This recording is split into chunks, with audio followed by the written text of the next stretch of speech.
Hello there, this is D, and I'm depressed. It's not the first time, of course. I'm sure so many of you have dealt with this too. For some reason, there's a downside to driving across the country for a vacation and expecting to be able to get back home.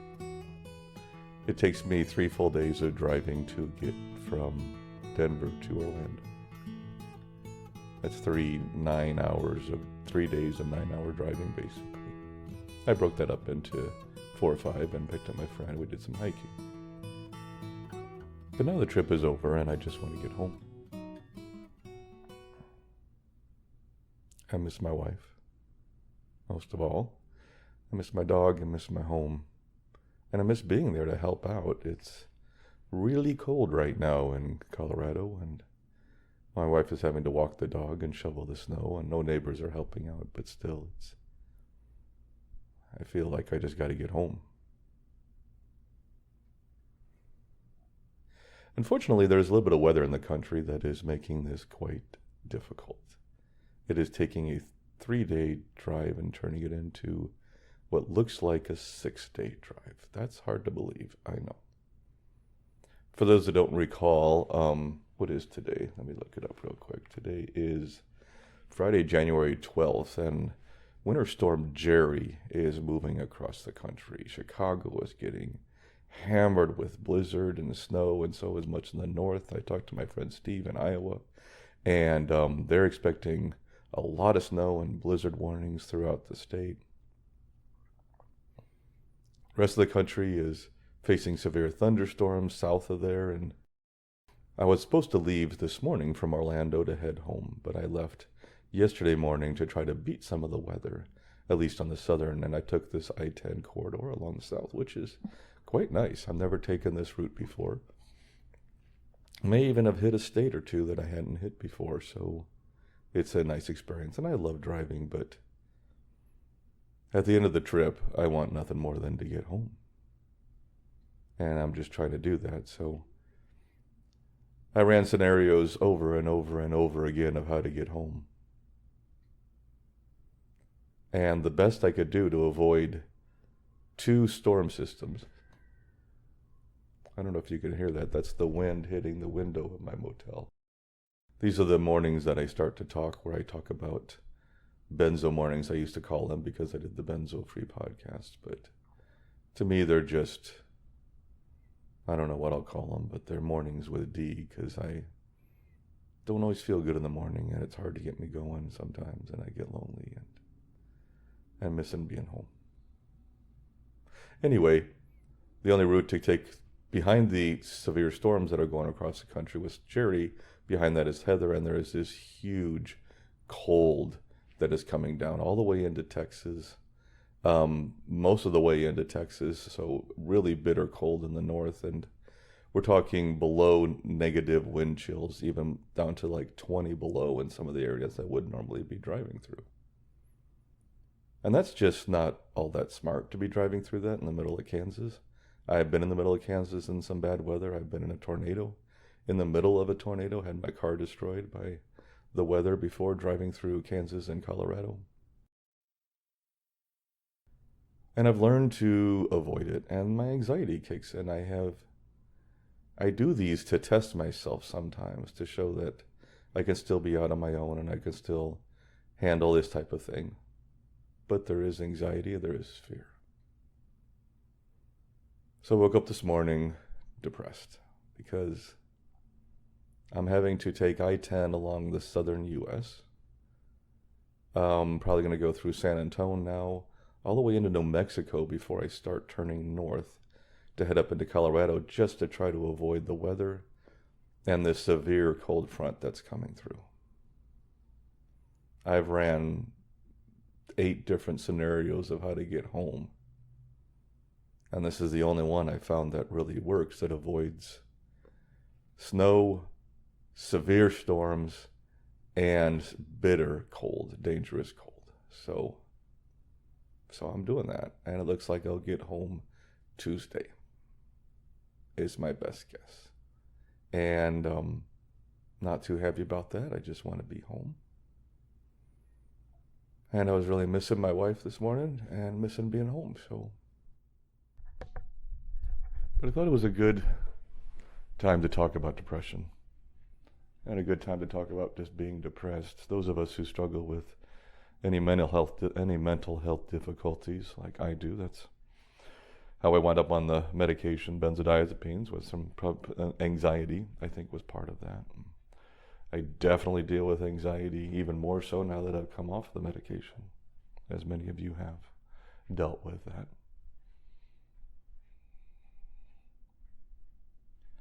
But I also know at the core of when I really get down and stuff that loneliness is a big part of it.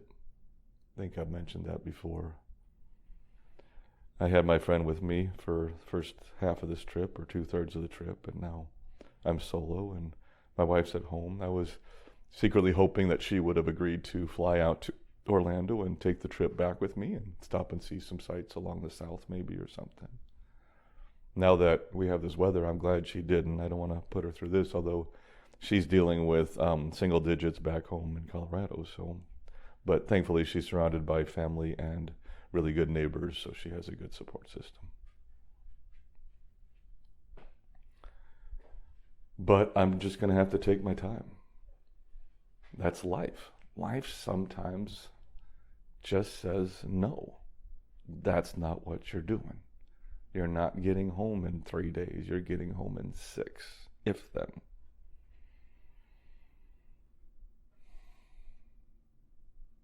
And you have to deal with it.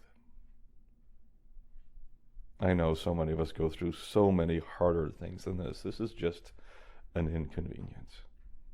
It's a big inconvenience this week for me, but it's just an inconvenience.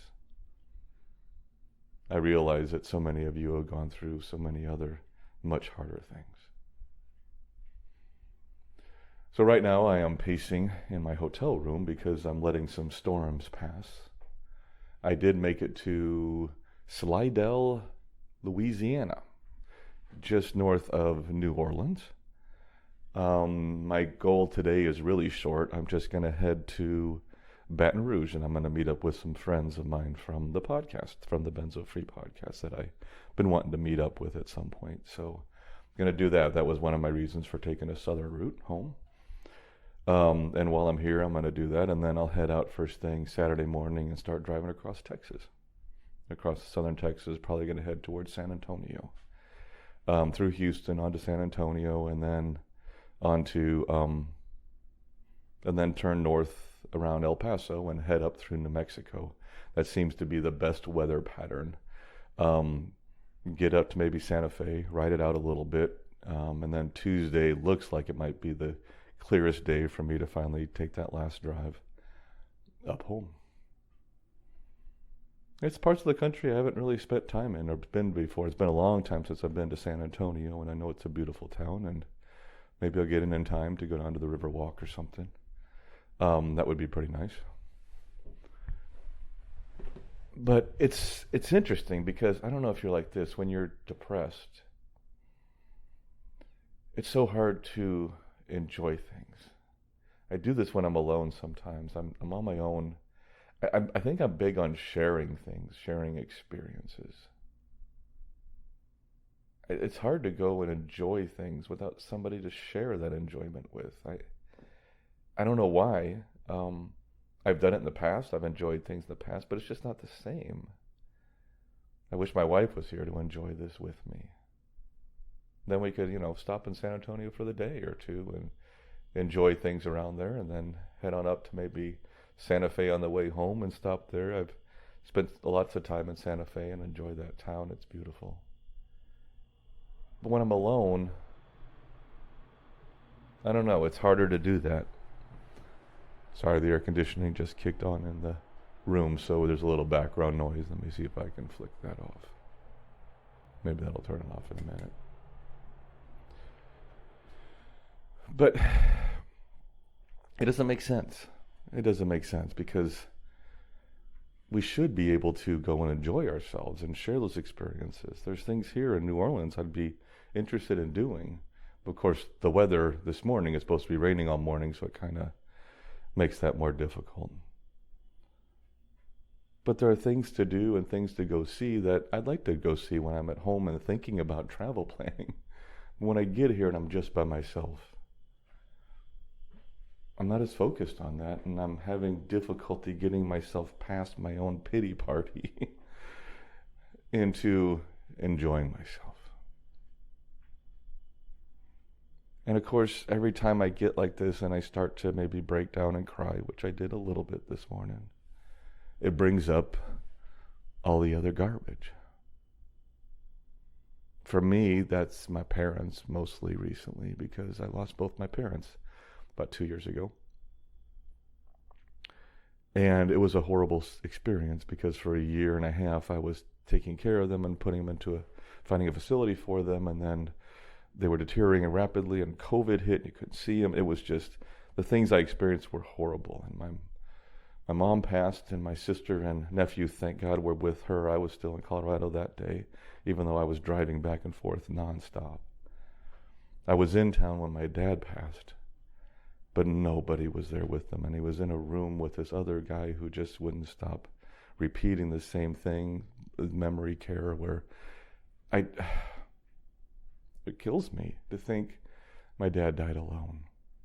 He had Alzheimer's pretty severely at the time, so I don't even think he knew where he was or who he was at the time. But people talk about becoming comfortable with death and accepting that we will die, and I think there's a lot to that. But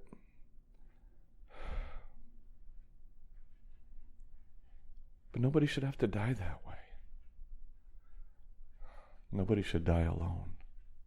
I mean, they say we all are born alone and die alone, and I never really understood that, because you can't be born alone. There's always a woman there who's, birthing you, usually doctors these days, maybe your father and all that sort of stuff. And when you die, sometimes somebody's holding your hand. But I think the message of dying alone is that you're taking this next step alone. None of these people are going with you, at least not at this time. And then it comes down to faith, and it comes down to what you believe and what you think is going to be on the other side. I have some faith, but I don't really know. I don't know how we can know. And that makes it difficult. That makes it frightening. And for my dad, it's just not the way I wanted it to go for him. And it tears me up. And so when I'm alone and I'm feeling kind of on my own and struggling with symptoms and struggling with my limitations I get from the benzos and struggling with my health, which I'm doing nonstop these days, it's an easy step for me to take to thinking about my parents and thinking about my dad's death and thinking about my life will end. I'm nearing 60 and I don't know how much longer I have, and this hits us. This is something that hits all of us. As I pace in a hotel in Slidell, Louisiana, I'm having one of those moments. And this is when it's really helpful to have somebody to talk to. This is when it's good to have somebody by your side. This is when I realize how blessed I am to have a partner in this life to go through it with me. I just want to get home to her. For so many of you, you don't even have that. And I can't imagine what it's like to go through this life right now without that someone, that one person. We live in a world where people aren't getting married as much, they're not having kids as much. The family unit seems to be not what it used to be, good or bad. And I don't understand it. Because at the same point, we have a plague of loneliness in this world right now. We have a plague of isolation, of depression, of anxiety. We're not getting better. Whatever we're doing is not working. We are not getting better. I don't think the internet's helping us at all. I'm not a huge fan of some of what it's done. It's had some, we'll talk about it later, it's had some successes for sure. But I think it's also isolated us, separated us. While it's connected us virtually, superficially, it hasn't connected us in a meaningful manner. Oh, I don't know if you can hear that. Let me see here. The wind is just blowing against this window. Oh, of course it dies right as I walk over. But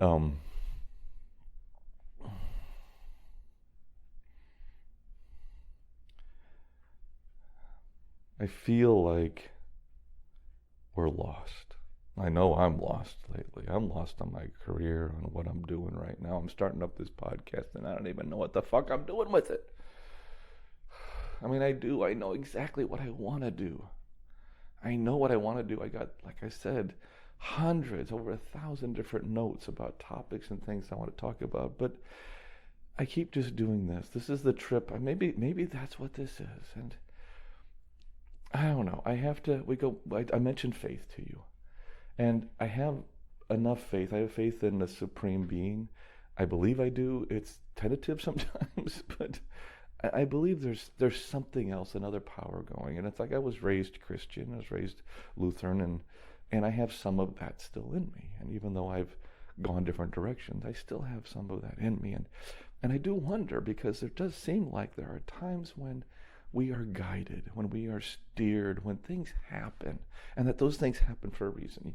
You don't have to believe it's because of some biblical God if you don't believe that. You can believe that it's just the fates, whatever you want to believe, but sometimes it's hard not to see that things are happening for a reason. And I was back home and I was lost and really trying to figure out what I'm doing. And I thought this trip would be a good way for me to kind of push my limits, get out there on my own and do some things, and maybe get my brain to start to solidify. And that's why I'm recording this as I'm doing it, because I believe this podcast can be a good thing for me, and I'm hoping it can be a good thing for some other people too, for maybe for you. But it's just about the authenticity, although that word's thrown around way too much these days, but it's about the real guts of living this life. The shit we go through. All that crap we deal with between birth and childhood and finding your first friend and adolescence and asking a girl, asking a guy out or a whatever or not, or and moving on to maybe getting married, maybe finding that special someone, and then having children maybe, and then having grandchildren, and then maybe, like what my parents just went through, wrapping it all up and moving on to whatever is next, if there is something. But I tell you, I don't want to do all that by myself. I want to do that with someone. I am blessed because I found someone who I love and I want to spend time with. We've been married for over 27 years. That's pretty cool. And I am as convinced to this day that she is the one for me as I was 27 years ago when I said I do. I'm one of the lucky ones. But it's not all luck. That's just it. This stuff is not easy. It's not free. You don't get a free ride with relationships. You got to work at them. And you got to accept people as they are with their flaws and everything.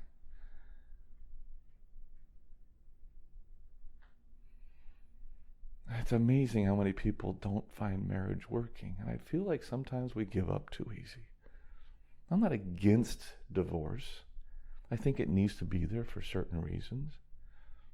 And if two people really, truly find that they're not compatible anymore and life's miserable, then I think they should have a path to end that. But I do think it's too easy. I think we give up too quickly. Marriage has flaws. We are humans and we have flaws. So guess what? Marriage also has flaws because it's involving two humans who are inherently flawed.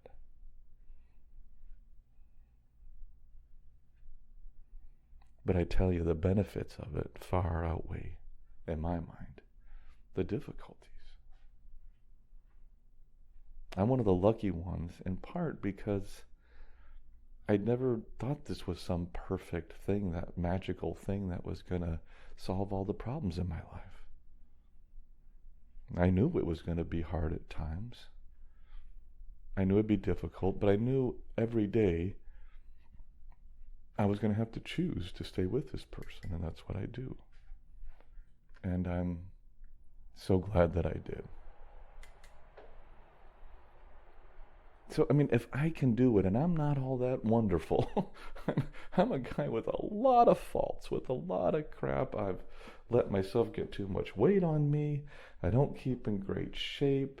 Not exactly the best looking guy out there, I can tell you now. I got the ginger, hair that's receding, really short legs. I'm just awkward sometimes. But what I'm saying is, I found somebody amazing to spend time with. I believe we can do that. I believe we can find that person, but it seems like we so quickly write people off. They have to be exactly what we want. I believe we label people, and I hate this, we label people toxic so quickly. Oh, it's just toxic. He was so toxic. She was so toxic. I couldn't be around her anymore. And I get that.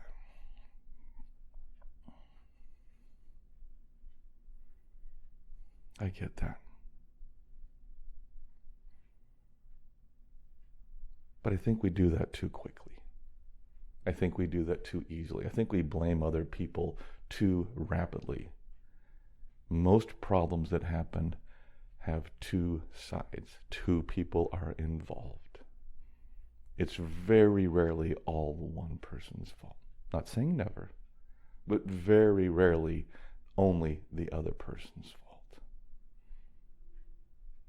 Marriage is about, and here's the word.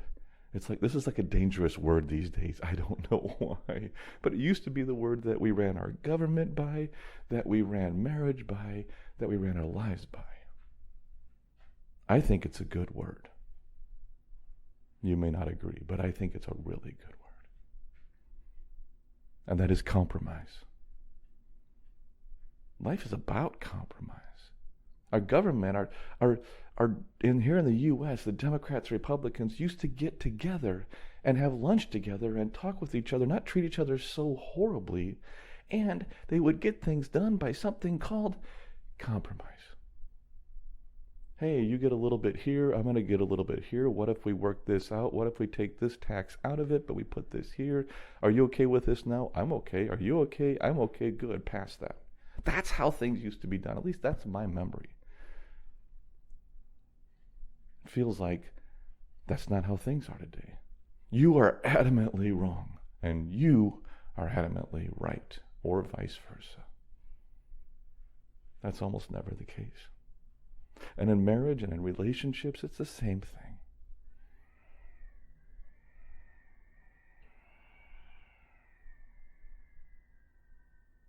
I don't know if you hear that. If you could hear it, that was the wind against the window. It's pretty windy out there right now, so I'm riding it out as long as I can here at the hotel.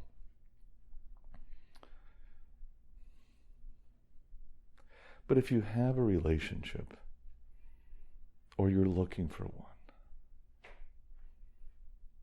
lead with kindness. Lead with understanding. Seek first to understand that person. Where are they coming from? Why do they believe what they believe? Why do they have the values they have? Why do they talk the way they do? Why are they silent all the time? Why are they doing the things they're doing? When we understand the why behind things, we understand better and lead with kindness. Have sympathy, have kindness for the other person, what they're going through. This life is hard for all people, for men, for women, for everybody. We want companionship. Most of us, the vast majority of us, want companionship. But companionship is based on compromise. You are never going to find that person who perfectly wants all the things you want. That never happens, ever, ever. I don't care if you were, I don't know. I was going to say, if you're twins, but that would be really odd if you were twins and then married. That might not be good. But I don't care if you seem like you're identical, you're not. There's always going to be things. Now, finding somebody who has a lot of things in common with you and similar, that's pretty good. And also some things that aren't, because sometimes those, not so much opposites, but the different interests also can feed. But it's good to find some values that are common. It's good to find some similarities. Oh, that's my phone. Somebody's texting me. Somebody's reaching out to me. I love that. I might go get that in a second. My phone, if you ever hear the train whistle, that's my text sound. So might be my wife coming back from her walk with the dog in what I think 10 degrees this morning. I think it is in Colorado or something. So hopefully she's okay. I asked her to touch base with me when she gets back.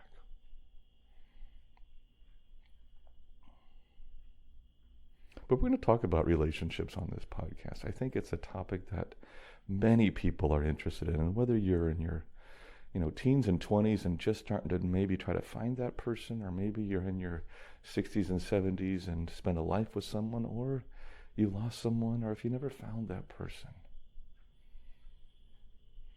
Maybe we can help ourselves get out of our own way. I am not an expert by far. But I've had a successful marriage for 27 years, so maybe I know a couple things. Maybe there's a couple things I don't know. There's plenty of things I don't know. But again, on this podcast, this is not where I'm an expert in anything. On this podcast is where you and I will try to figure some things out together. That's what this is about. Figuring some things out together. Thanks for being with me on this journey. I feel like I'm going to be talking to you a lot in the coming days because, well, I have a lot of time to kill. I got a long drive and 5 more days to get home, so thanks for coming along with me on this journey. I really appreciate it, and I'm hoping as we get a little closer to home, we'll figure out a few things. But right now, I should probably get that text. I'll talk to you soon. Bye. Hey, this is Dee. Thank you so much for stopping by and checking out our podcast. I do need to remind everyone that this podcast is for informational purposes only and should never be considered medical, psychological, or professional health advice of any kind.